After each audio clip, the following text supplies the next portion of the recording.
ኢትዮጵያ በኑሮ ውድነት ከአፍሪካ የመጀመሪያው ሀገር ናት ተባለ። ያው እስከዛሬ በኦሎምፒክ ይዘነው የነበርነው የአንደኝነት ስፍራ አሁን ደግሞ በኑሮ ውድነት ሪቫኑን በጥሰናል። በእውነቱ በቅንነት ይሄን ዜና እንመልከተው ከተባለ ድሮ ዘንቢል ይዘን ገበያ ሄደን እጃችን ተገንጥሎ ነበር ቤታችን የምንመለሰው።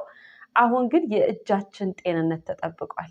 ዘንቢሉን ባዶን ነው ይዘን የምንመለሰው። በጎውን ለማሰብ ያህል ነው። እንግዲህ ኢትዮጵያ ይህንን ውጤት ያስመዘገበችው ሶማሊያን ራሱ በልጣ ሲሆን በሚቀጥሉት ጊዜያት ደግሞ ጠንክራ ሰርታ ለመኖር ውድ የሆነች ሀገር በሚለው ፋንታ ለመኖር የማይቻልባቸው ሀገራት መካከል እንደምትሰለፍ ባለሙሉ ተስፋ ነን። ወዳጄ መቼም ይሄን ዜና ያወጣውን ኤፒኤን ኒውስን ዋቢ አድርጌ አይደለም ይሄንን ጉዳይ ማወራው። ይልቅ እነሱ ራሱ እኔን ዋቢ ማድረግ ይችላሉ። ምክንያቱም እየኖርንበት ነው። we live in it ይላል ፈረንጅ። አሁን ለምሳሌ በርበሬን እንውሰድ። ተጠንቀቁ። ዘንድሮ በርበሬ ገና ስሙ ሲጠራ ነው የሚያስነጥሰን። እንዴ 1200 ብር 1 ኪሎ በርበሬ። ምናልባት ግማሽ ቀን ተከራክረ 1185 ብር ሊሸጡልኝ ይችላሉ። ያው እንግዲህ አስጥቶ ምናምን ማድረግ ቀርቷል። እንዴ የታጠቁ ኃይሎችን ቤት ልትጋብዝ የሚሆን አይደለም። ግን አሰጣለሁ ብለህ ምናምን ከራስ ጋር ተሟግተ ካሰጣህ አቅራቢያ ያለ ፖሊስ ጣቢያ ጎራ ብለህ ጥበቃ እንዲፈቀድልህ መጠየቅ ይኖርብሃል። በእርግጥ አንዳንድ በርበሬ ሻጮች እንግዲህ ከበርበሬው ጋር አብረው ቦዲጋርድ ያከራያሉ። የቡናን ነገር መቼም ሰምታችሁታል። ብዙም ያስወራን ነገር አለው። አሁን እውነት ካልዴ የተባለው እረኛ ከፍየሉ ጋር በጫካ ውስጥ ወክ ሲያረግ ያገኘው ፍሬ ነው ብለን ብናወራ ማን ያምነናል?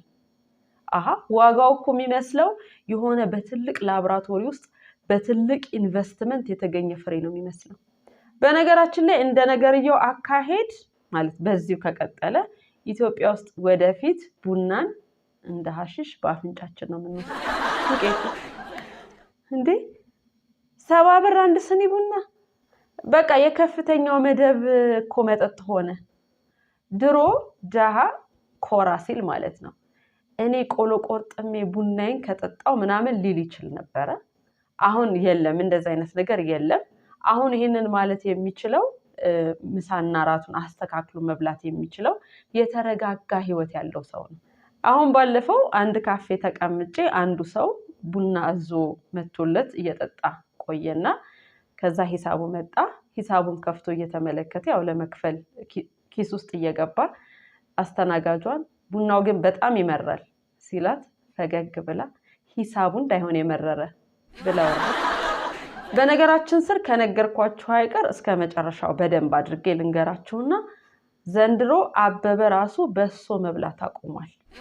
ስለዚህ አረፍተ ነገሩ ምን ተብሎ ተቀየረ? አበበ በሶ አማረው። ዜናው እንግዲህ በሐተታው በንጽጽር ስናየው ከሌሎች ሀገራት ይልቅ የቤት ኪራይ የተሻለ የተረጋጋ ነው ኢትዮጵያ ውስጥ ብሎ ተጨማሪ ዘገባ ካቷል። ለማብራራት ያህል ግን የቤት ኪራዩ ራሱ የተረጋጋ የሚመስለው መንግስት እግሩን ይዞት ነው። አከራዮቹ ደግሞ በግድ ማዕድ እያጋሩ ማለቴ ቤታቸውን እያጋሩ ስላለ ነው። ያው እኛ ሀገር እየተከተልን ያለነው ርዕዮተ ዓለም የሆነ ድብልቅልቅ ያለ እንደመሆኑ መጠን የቤት ኪራይ ላይ ኮሚዩኒዝም እንጠቀማለን፣ ገበያው ላይ ካፒታሊዝም፣ እንዲሁም ደግሞ የከተማ ልማት ምናምን አካባቢ ደግሞ ፊውዳሊዝም እንጠቀማለን። ብቻ ምን አለፋችሁ ኢዝም ያለበት ነገር በሙሉ አይቀረንም። አሁን በቅርቡ ራሱ ፍቅር ሲዝምን የሆነ ቦታ እየፈለግንልን። ብቻ ዜናው ልክ መሆኑን በሚዛን ማረጋገጥ እንደሚቻል ለማሳየት ሲሆን ነገ ደግሞ እንግዲህ የመንግስት ሚዲያዎች በሰበር ገብተው እድገታችንን የማይወዱ የውጭ ኃይሎች የፈበረኩት ዜና ነው ምናምን ብለው በአንደኝነታችን ላይ ውሃ እንዳይቸልሱ ለማሳሰብ እንወዳለን።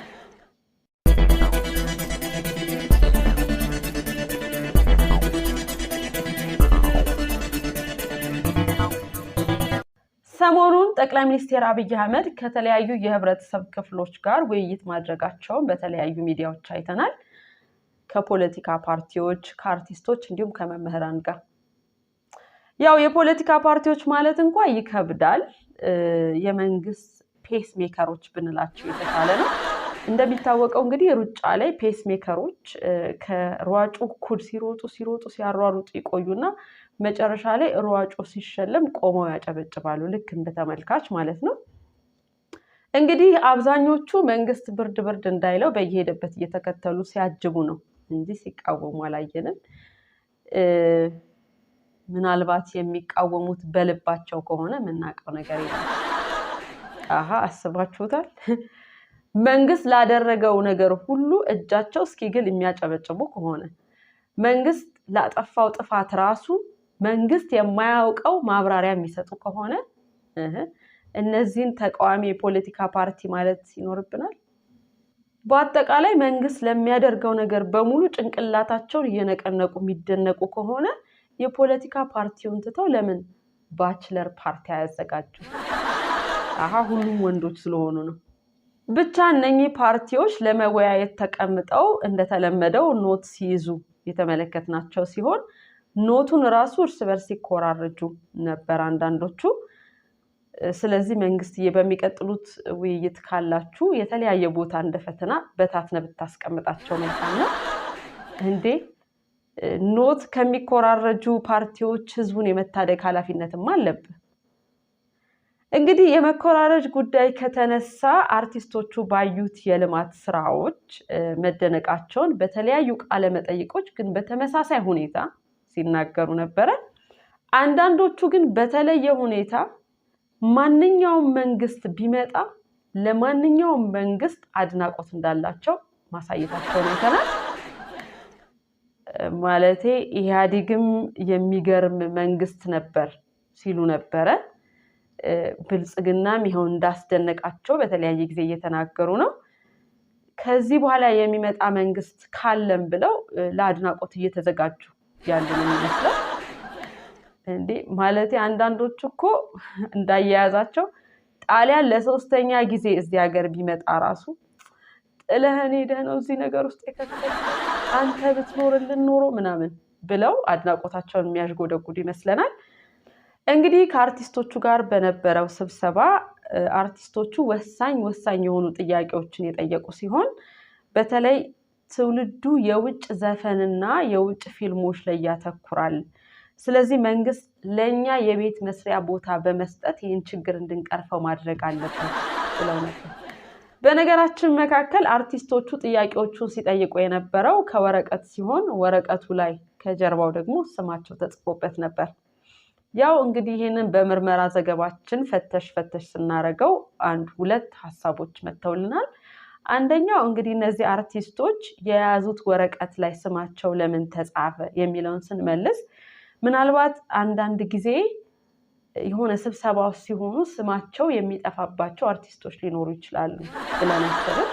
ይህም ማለት ምንድነው? ለምሳሌ ጠቅላይ ሚኒስትሩ ጥያቄ እንዲጠይቁ አንተ እዛ ጋር ያለኸው ሲሉ እኔ ብለው ስማቸውን ወረቀቱን ገልበጥ ያደረጉና እኔ ውብሸት እባላለሁ ለማለት እንዲመቻቸው ነው።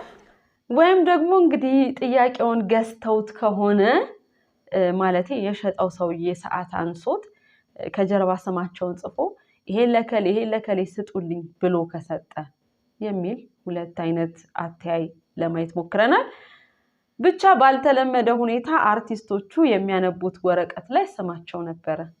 እንግዲህ ከመምህራን ጋር በነበራቸው ስብሰባ ደግሞ ጠቅላይ ሚኒስትሩ በእኔ እድሜ መኪና ስታሽከረክሩ ማየት ነው ህልሜ ያሉ ሲሆን አብዛኞቹ መምህራን ግን መንጃ ፈቃድ የሚያወጡበት ገንዘብ እንኳን የላቸውም። ማለቴ መንግስት ድንገት የሆነ ነገር ነሽጦት ለእያንዳንዱ መምህር መኪና ራሱ ቢያድል መንጃ ፈቃዱን በምን ያወጡታል? ዋናው ጥያቄ እሱ ነው። እንደሚታወቀው እንግዲህ መምህራን በምገባ ማዕከላት አሳዛኙ ነገር ማለት ነው የሚመገቡባቸው ቦታዎች እንዳሉ ከዚህ በፊትም ሰምተናል አይተናል። እንግዲህ ሌሎች ሀገራት የምገባ ማዕከላት ውስጥ እንዲመገቡ የሚደረጉት ስራ የሌላቸው፣ ስራ መስራት የማይችሉ የመሳሰሉት ናቸው። እናማ በአመክንዮ እናጣጥመው ካልን የኛ ሀገር መምህር ማለት ሌላ ሀገር ስራ የሌለው ሰው ማለት ነው።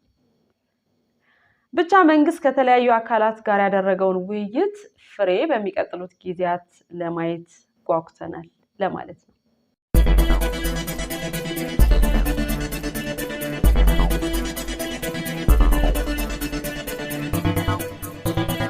ጣናነሽ 2 የተሰኘች መርከብ ከቻይና ተገዝታ ከጅቡቲ ወደብ በ2 ወሯ እነሆ አዲስ አበባ ደርሳለች። ጉዞዋ እንግዲህ በጣም አስቸጋሪ ከመሆኑ የተነሳ እሷን ወደ ጣና ከመውሰድ ይልቅ ጣናን ወደ እሷ ማቅረብ የተሻለ ነው ያሉት ነበሩ። የእውነት ለመናገር መርከቢቱ መገዛቷ ላይ ምንም አይነት ጥያቄ የለንም። ያው እንደ አንድ አስፈላጊ ቁስ ነው ምንቆጥራት። ችግሩ ግን መግዛታችንና አጓጓዛችን ወደ ቦታ ለማድረስ አጓጓዛችን ለዓለም እዩልን ማለታችን በጣም ጥያቄ የሚፈጥር ነው። ኧረ ምን ሆነን ሁሉ ያስብላል እንዴ! የሆነ መርከብ ገዝተን ከአንድ ጫፍ ወደ ሌላ ጫፍ ለማጓጓዝ መከራችንን መብላታችንን እንደ ስልጣኔ ነው እንደምንመለከተው ነው ወይስ ወደብ ስለሌለን ይሄው አንድ ዕቃ ለማጓጓዝ እንዲህ ነው መከራችንን የምንበላው ብለን ለዓለም ለማሳየት ነው? እንደዚያ ከሆነ ግን ጣናነሽ መርከቧ መሽከርከር ያለባት በዚህ ክላሲካል ታጅባ ነው።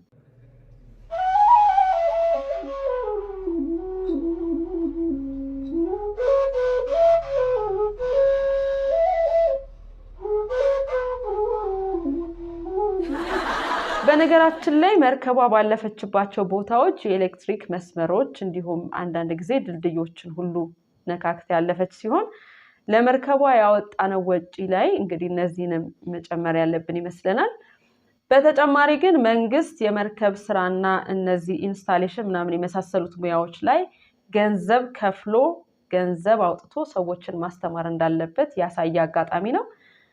እንዴ በ21ኛው ክፍለ ዘመን መርከብ ገዝቶ እንደገና በሚዲያ ከበሮ እየደለቁ ምናምን የሸኘ ብቸኛ ህዝብ ሳንሆን አንቀርም። እንግዲህ ሁኔታዎች እንደሚያሳዩት የዚህ ሀገር ሰው ባገኘው አጋጣሚ ሁሉ ለመቀለድ ተቀባብሎ የተቀመጠ ነው የሚመስለው። የመርከቢቱ ዜና በተዘገበባቸው ቦታዎች በሙሉ ኮሜንት ሴክሽን ውስጥ ብትገቡ ጉድ ነው የምትመለከቱት። ጥቂቶቹን ፈገግ እንበልባቸው። ጣናነሽን የጫነው መኪና ሹፌርን ያላየ ኢዮብን ትዕግስተኛ ነው ይላል። እሷ ጣና እስክትደርስ ጣና እንዳይደርቅ ያሰጋኛል። መሬት ላይ ይሄን ያህል ጊዜ ቆይታ ብቻ ዋና እንዳይጠፋባት። ክረምትን ለምን አዲስ አበባ አትቆይም? ያው የአዲስ አበባ መንገድ እንግዲህ በክረምት ጣና በሉት እና የመሳሰሉትን ብቻ አንዳንድ አስተያየት ሰጪዎች የመርከቢቱ መገዛትም እንደገና ጉዞዋም ዘመኑን የማይመጥን ከመሆኑ ጋር ተያይዞ ሽፍንፍን አድርገን ጣና ማድረስ ነበረብን ብለዋል። ጥሩ አስተያየት ይመስለናል። የምር በሆነ ዜናችን ፈገግ ስንል የቆየ ነው። አደይ መልቲሚዲያ ዜና በፈገግታ ላይ ነው። ሁሌ እንደምንለው ፈገግታችንን አይንሳን። ፈገግታችን ለብዙዎች ደግሞ እንዲዳረስ ላይክ፣ ሼር፣ ሰብስክራይብ አድርጉ።